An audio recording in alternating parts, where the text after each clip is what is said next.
தேவனை மாத்திரம் நோக்கி பார்ப்போம் என்று சொன்னார். கர்த்தர் நம்மை நோக்கி பார்க்கிறவராக. ஆகவே தான் தாவீது சொன்னான், எனக்கு ஒத்தாசை பர்வதங்களுக்கு நேராக என் கண்களை ஏறெடுக்கிறேன், வானத்தை பூமியை உண்டாக்கினேன், கர்த்தரிடத்திலிருந்து எனக்கு ஒத்தாசை வரும். ஆமென். இந்த உலகத்தில் யாருடைய ஒத்தாசை நமக்கு கிடைக்காமல் போகிறார். ஆனால் நமக்கு ஒத்தாசை கொடுக்கிறவர் ஒருவர் உண்டு.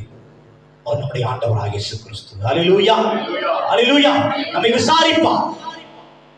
ஒருவேளை நம்ம கலங்கி நிற்கலாம், என்னை விசாரிக்கிறதுக்கு யாரும் இல்லை, பரவாயில்லை, கவலைப்பட தேவையில்லை.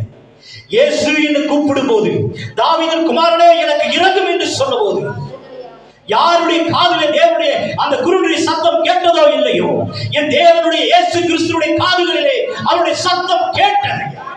ஆமென். அல்லேலூயா. உங்களுடைய சத்தத்தை கேட்க ஒரு வல்லவராக இருக்கிறார். அல்லேலூயா, அல்லேலூயா, அல்லேலூயா.